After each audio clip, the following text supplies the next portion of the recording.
नमस्कार, मैं हूं अनिल केमकर और आप देख रहे हैं जनता टीवी। जनता टीवी के खास कार्यक्रम यानी कि सीधा सवाल में आज हम उस शख्सियत से आपकी मुलाकात कराएंगे जिनका की दबदबा पूरे जाट लैंड में उस पार्टी की दबदबा है और उस पार्टी के प्रदेश अध्यक्ष हैं रामाशीष राय जी, इनका कि आज हमारे साथ एक खास बातचीत है। इनका स्वागत है। नमस्कार रामाशीष जी।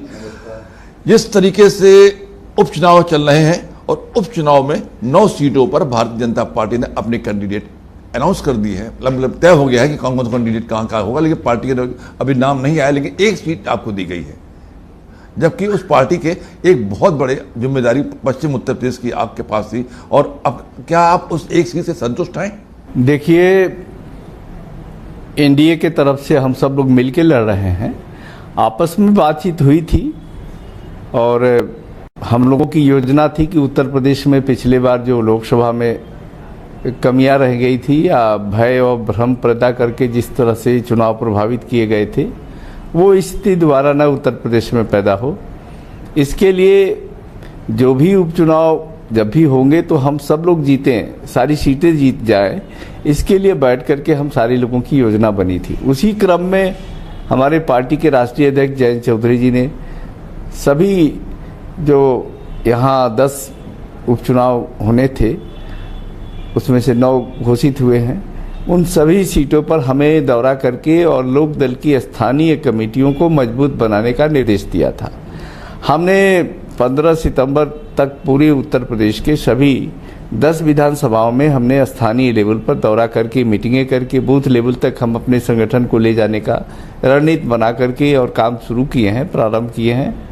हमारे पार्टी के अंदर निश्चित रूप से पश्चिमी उत्तर प्रदेश में राष्ट्रीय लोकदल का जनाधार ज़्यादा है, समर्थक वर्ग ज़्यादा है। इसमें एक सवाल मेरा दिमाग में आ रहा है कि भारतीय जनता पार्टी के एक प्रत्याशी थे सोम साहब, जिनका की खुला आरोप था कि आरएलडी से समझौता करने के बाद लोकसभा चुनाव में भारतीय जनता पार्टी को नुकसान हुआ है, जबकि आपका दबदबा है, आपको लाभ भाजपा को मिला होगा निश्चित रूप से। देखिए, इस तरह के आरोप जो लोग लगाते हैं वो अपने निहित स्वार्थ में लगाते हैं। किसी की सीट जा रही है, किसी के समझौते में सीट नहीं मिली है। ये जग जाहिर है कि लोकसभा में जो चुनाव हुए हैं उसमें 7-8 लोकसभा सीटें ऐसी भारतीय जनता पार्टी जीती है जो लोकदल के कारण जीती है, लोकदल के प्रभाव बेल्ट के कारण जीती है। चौधरी जयंत सिंह उन सीटों पर भी गए हैं। अब वो 8-10 सीटें जो आई है वो निश्चित रूप से राष्ट्रीय लोकदल के प्रभाव वाला इलाका है, चाहे वो फतेहपुर सीकरी रहा हो, चाहे वो आगरा रहा हो, अलीगढ़ रहा हो, हाथरस रहा हो, मथुरा रहा हो, बागपत भी जीता गया है, समझौते में ही जीता गया है, बिजनौर जीते हैं, कई अभी अमरोहा जीते हैं। तो इस तरह से ये सारी जो सीटें हैं वो जाट बेल्ट की सीटें हैं और बहुत कम वोटों से जीत हुई है। कहीं 20,000, कहीं 15,000, कहीं 12,000 की जीत हुई है। हाँ, ये है। तो लोकदल पूरा डट करके सपोर्ट किया था, लोकदल के कार्यकर्ताओं ने सपोर्ट किया था।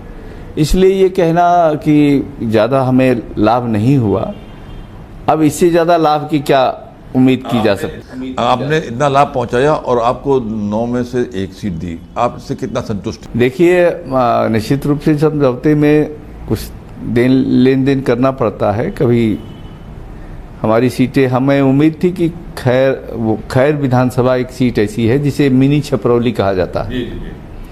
जी। और छपरौली, वो खैर में अभी तक जितने चुनाव हुए हैं उसमें आरएलडी या तो जीतती आई है या सेकेंड नंबर पर रही है।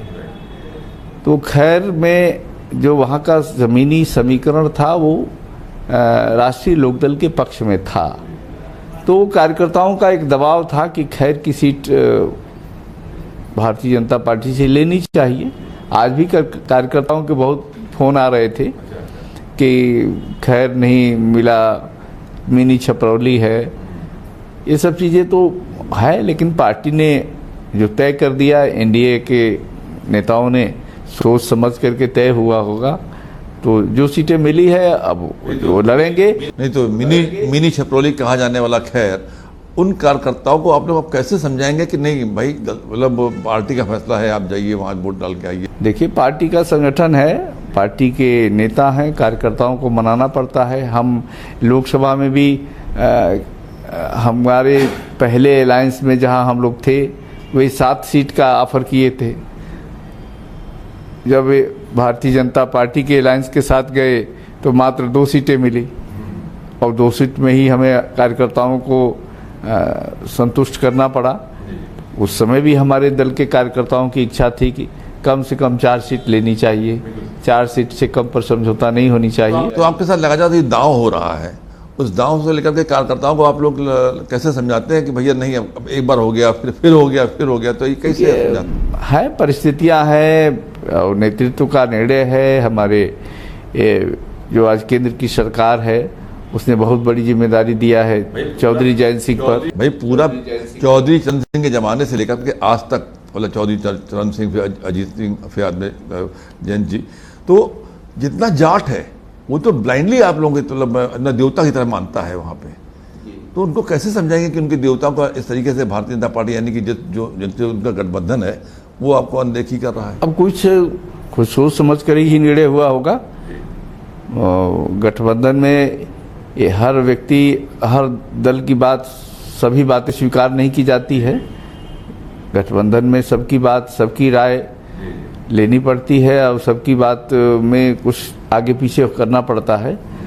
तो मुझे लगता है कि जो सीटें दिए हैं कार्यकर्ताओं को समझाना पड़ेगा और हम लोग कोशिश करेंगे कि जो 9 सीटें हैं उन सभी 9 सीटों में राष्ट्रीय लोकदल के कार्यकर्ता लगें, जुटें और जुड़ करके अपने उम्मीदवार को जिताएं। जो एनडीए घटक से जो उम्मीदवार होंगे उनको जिताने का काम करें। अच्छा, आप लोग तो मतलब उस हिसाब से काम कर रहे हैं जैसा कि पार्टी का निर्देश हुआ, जैसा गठबंधन हुआ, लेकिन अब आपको टिकट मिल गई और एनडीए में तमाम और जो छोटे दल थे जिनको टिकट दावेदारी करते थे, जैसे संजय निषाद उधर और ओम प्रकाश राजभर, वे लोग कह रहे हैं कि हमारे साथ दुआती हो गई, इनको दे दिया और हमको नहीं दिया।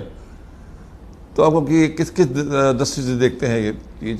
अब देखिए, वो तो हाई लेवल का मामला है, पार्टी का नेतृत्व और भाजपा का अपना फैसला है। वहाँ ज़मीनी स्थिति क्या है, कोई आम चुनाव नहीं हो रहा है और ये चुनाव उपचुनाव बड़े ऐसे समय में हो रहा है कि उत्तर प्रदेश में अभी पिछला चुनाव जो लोकसभा का हुआ था उसमें कहीं न कहीं उत्तर प्रदेश में कुछ कमियां रह गईं, जिससे हमारी जो अपेक्षाएं थी जितनी सीटों की उतनी सीटें नहीं मिली। हम एक तरफ से पीछे खिसक गए। इसलिए उपचुनाव जो होना जा रहा है, उपचुनाव में बड़े फूंक के कदम उठाए जा रहे हैं कि जिसको भी जो सीटें मिलें वो सीटें जीत जाए, उम्मीदवार ऐसा उतारा जाए कि जिसकी विजय सुनिश्चित हो सके। तो इसमें घटकों का कोई सवाल ज़्यादा नहीं है, एनडीए का सवाल है और एनडीए का उम्मीदवार जीत सकता है। घटक तो मुंह फुलाए बैठे दिखाई दे रहे हैं।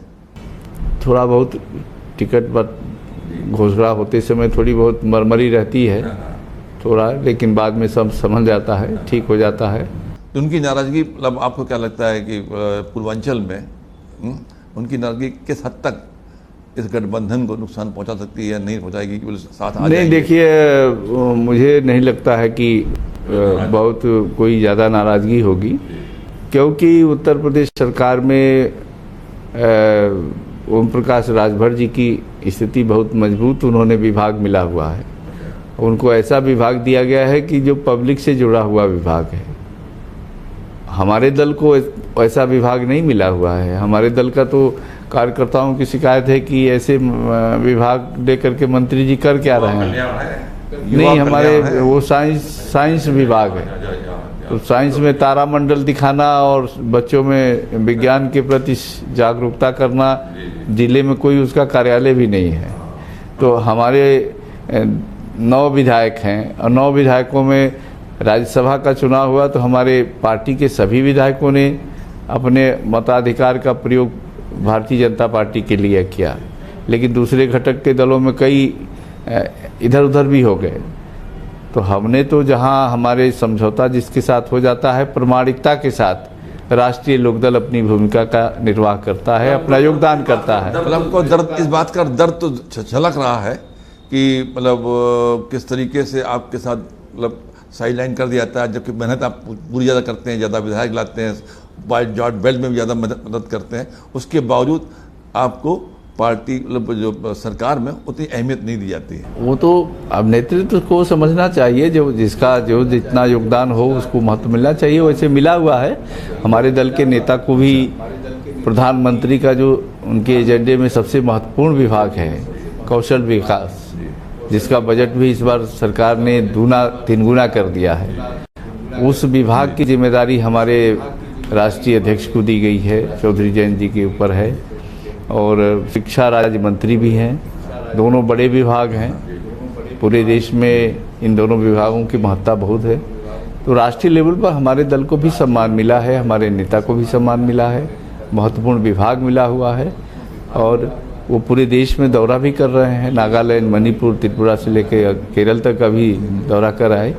और ज़मीन पर योजनाओं को उतारने की जिम्मेदारी उनकी है, कौशल विकास की है। बेरोजगारी को कैसे कम किया जाए, टेक्निकल रूप से प्रशिक्षित कैसे किया जाए, तो ये सारी जिम्मेदारी हमारे जो है नेता की है। अब इस सवाल उठता है कि कौशल विकास जैसा महत्वपूर्ण डिपार्टमेंट आपके राष्ट्रीय अध्यक्ष को मिला हुआ है, राष्ट्रीय लोकदल के कार्यकर्ताओं को किस तरीके से इस योजना से जोड़ करके और प्रभावशाली करना चाहेंगे? हम अपने पार्टी में भी इस बात को जगह जगह उठा रहे हैं कि भाई हमारे प्रधानमंत्री जी की जो इच्छा है, जो कौशल विकास को ज़मीन पर उतारा जाए और इससे युवाओं को लाभान्वित किया जाए, उनको रोज़गार से जोड़ा जाए, तकनीकी रूप से उनको बेहतर तकनीकी मुहैया कराया जाए, प्रशिक्षित किया जाए।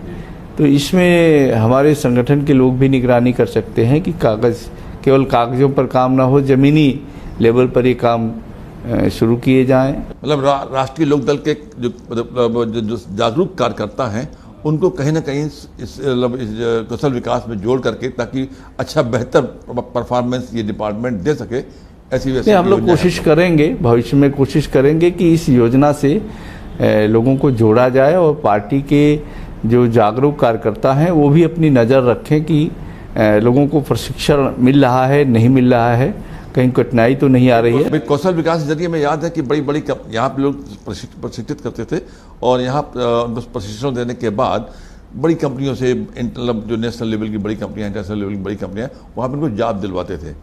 तो जी ये है, बड़ी बड़ी कंपनियों को भी इसमें लगाया गया है। अभी प्रशिक्षण देने के लिए भी कुछ बड़ी बड़ी कंपनियाँ आई हैं।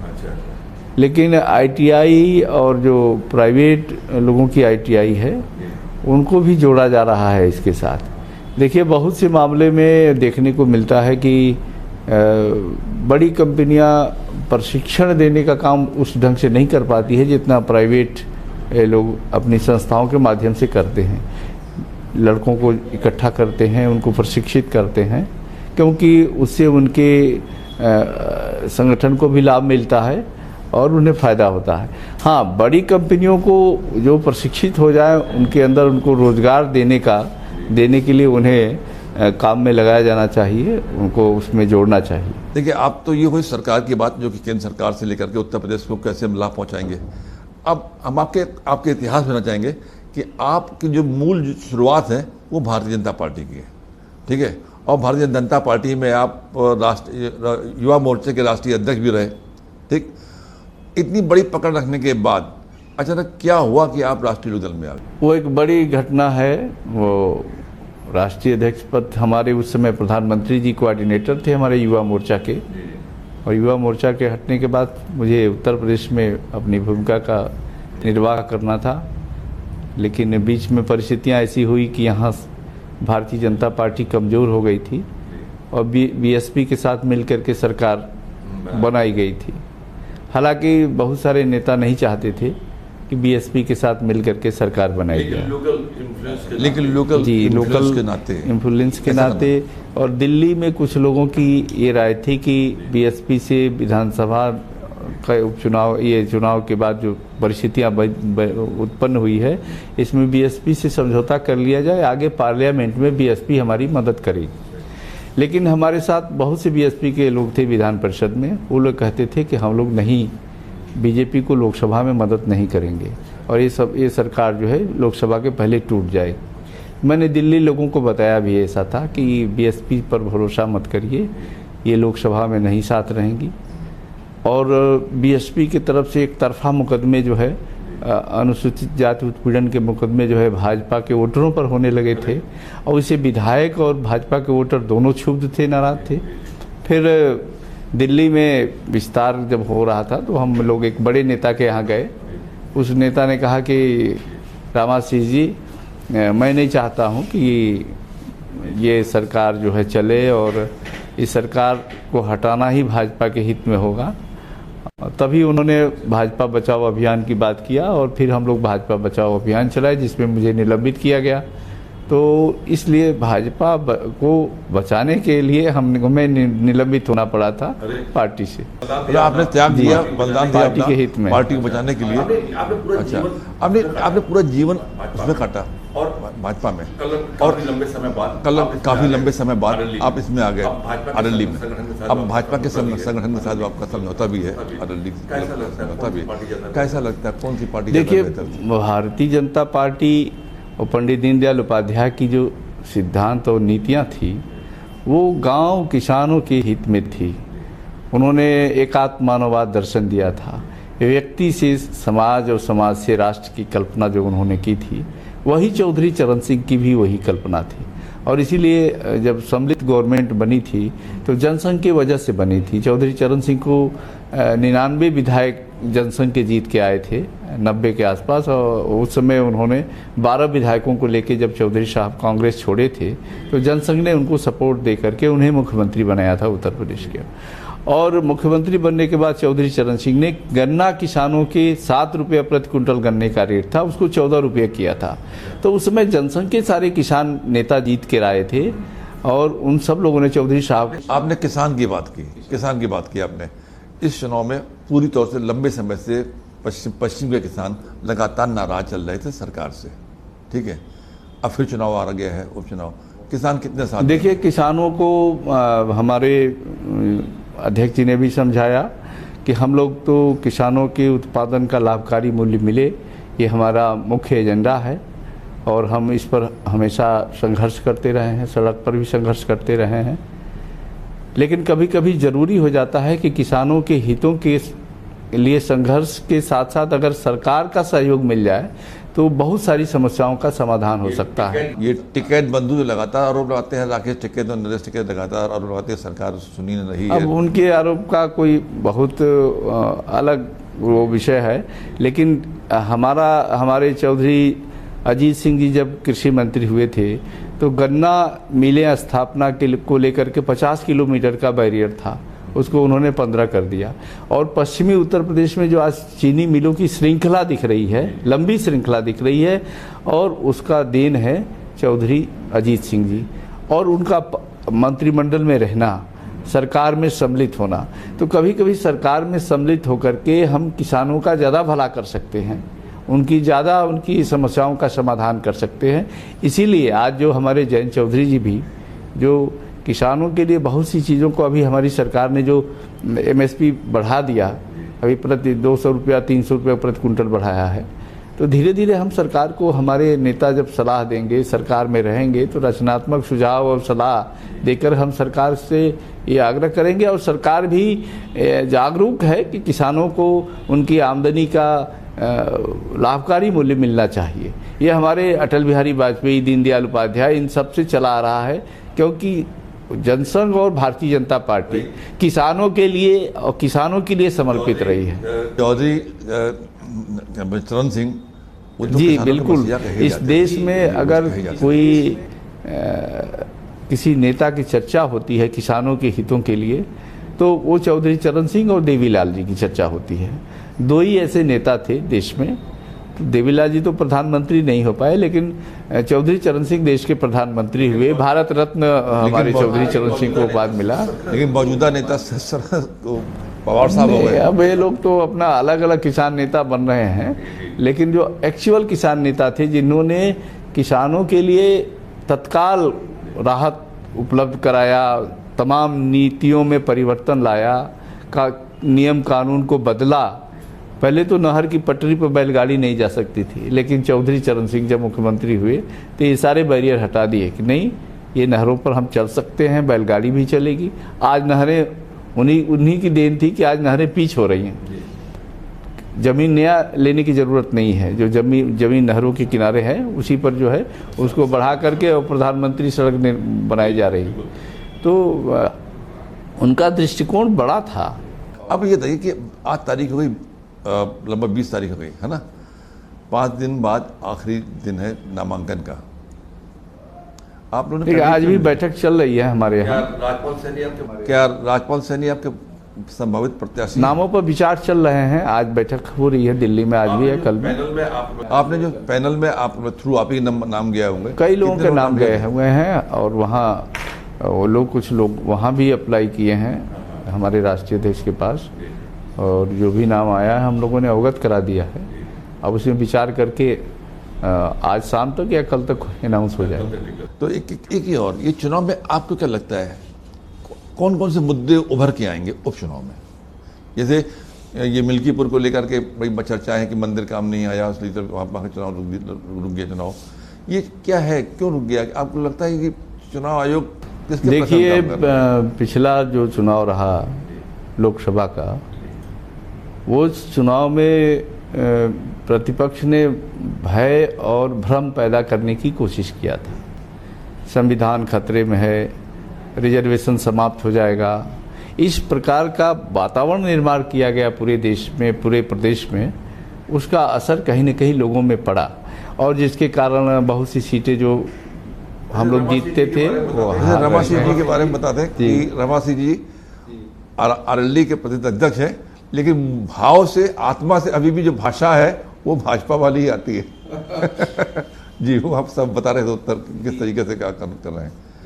जी, वातावरण जो बनाया था उसके कारण कुछ सीटें हम लोग हार गए थे, लेकिन आज प्रदेश में इस प्रकार की स्थिति नहीं है। हमारे योगी आदित्यनाथ जी मुख्यमंत्री जिस तरह से सरकार चला रहे हैं और जिस तरह से कानून व्यवस्था के मुद्दे पर वो त्वरित निर्णय ले रहे हैं और चुस्त दुरुस्त बनाए हुए हैं, उसका एक संदेश है जनता के बीच में। और लोग, मुझे लगता है कि आने वाले जो उपचुनाव हैं इसमें योगी जी के हाथों को मजबूत करने के काम करेंगे, और निश्चित है कि परिणाम सरकार के पक्ष में जाएंगे। ये तो अच्छी बात है, निश्चित रूप से जाना चाहिए। आपके सहयोगी पार्टी हैं, आप सभी लोग एकदम जीते। लेकिन एक सवाल मेरा और रहता है, जाट लैंड से जुड़ा हुआ है। आपकी जाट लैंड से जो बगल में हरियाणा में चुनाव भी हाल में हुआ, सारे नेता, मतलब पक्ष विपक्ष सारे नेता कह रहे थे कि और तो भाजपा गड़बड़, कुछ गड़बड़ है। उनको सर्वे भी आ रहे थे, यही आ रहे थे, एग्जिट पोल भी यही है। देखिए, खेल कोई नहीं हुआ है। राजनीति को एक विज्ञान भी कहा गया है, और आपको याद होगा कि उत्तर प्रदेश में कल्याण सिंह जी उसी विज्ञान का रसायन तैयार किए थे और 222 सीटें जीत गए थे, जो किसी को भरोसा नहीं था, उम्मीद नहीं था। कल्याण सिंह के वो वैज्ञानिक रसायन जो तैयार करते थे, वो हमारे होम मिनिस्टर अमित शाह जी भी वो तैयार करने का तरीका जान गए हैं। इसीलिए उन्होंने जो हरियाणा में जो समीकरण बनाया, वो बहुत बारीकी से, बहुत जमीनी स्तर पर उतर करके अध्ययन करके रिसर्च करके बनाया। उनके पास एक टीम है, वो टीम जो है वो बहुत निचले लेवल पर जा करके जो है लोगों को, छोटे छोटे वोटों को भी कैसे जोड़ करके जो है रिजल्ट लाया जा सकता है, ये अमित शाह जी इसमें माहिर हैं। और वो कल्याण सिंह जी वाली जो बात है वो उन्होंने उस पर रिसर्च किया है। कई बार मेरी बातचीत भी होती थी। तो अच्छा, अब आरएलडी में हो, अब बातचीत होती नहीं, मिलना जुलना होता है। अब तो सहयोगी पार्टी हो गए हैं, सहयोगी पार्टी हो गए हैं। और अभी तो 2.5-3 साल हुआ मुझे आरएलडी में। इसके पहले तो लंबे समय तक कभी नाराज रहा, कभी किसी की मदद किया, लेकिन घूम फिर करके तो उन्हीं लोगों के साथ रहे। 2.5 साल ही तो अभी आरएलडी के साथ हैं। जो उपचुनाव है, उपचुनाव में सभी पार्टियां, तमाम अपने प्रचार के स्टार होते हैं, उनको होता है पार्टी के स्टार नेता। जो बताएंगे आपकी पार्टी में जयंत चौधरी के बाद कौन से स्टार नेता हैं जो चुनाव? देखिए, हमारे यहाँ पार्टी में जयंत चौधरी जी हैं, हमारे महामंत्री संगठन और वो मेरठ के छात्र नेता रहे श्री त्रिलोक त्यागी जी हैं, और पश्चिम में तो बड़ा एक मजबूत वोटर भी है। एक राजेंद्र शर्मा जी हमारे पूर्व विधायक, यहाँ शिवकरण सिंह जी भी हैं, हमारे पूर्व महामंत्री हैं और विधायक रहे, बाराबंकी के हैं। पार्टी में बहुत सारे ऐसी टीम है जो मैदान में उतरेगी। एक आखिरी सवाल करना चाहूँगा आपसे, ये छोटी छपरौली क्यों छोड़ रहे हैं? हाँ, उसमें थोड़ा वो कार्यकर्ताओं के का आज भी जो है उस पर थोड़ी खिन्नता है। कई मुझे सवेरे से कल ही से फ़ोन आ रहे हैं कि छपरौली सीट जो है ये मिनी छपरौली थी खैर की, और 1,40,000 के लगभग जाट वोट हैं वहाँ। और खैर वहाँ सहयोगी दलों के भी लोग कहते थे कि अगर लोकदल यहाँ लड़ेगा तो जीत ज़्यादा सुनिश्चित रहेगी। हमारे मित्र और सहयोगी भी कहते थे। अब क्या हुआ है, कैसे हुआ है, ये तो हाईकमान लोग जान समझें, लेकिन हम लोग चाहते थे कि अगर खैर मिल जाती तो हम लोग जीत के दिखाते, अच्छे वोट से जीत। चलिए, भगवान करे कि आपकी सारी जो कामनाएं हैं पार्टी को लेकर के और संगठन को लेकर के, आपके सहयोगी संगठनों को लेकर के पूरी हो, और जो आपके सहयोगी दल नेता है जो नाराज चल रहे हैं वो आपके मुताबिक वैसे ही पार्टी सहयोग करें जैसे करते रहे। आपका थैंक यू, नमस्कार।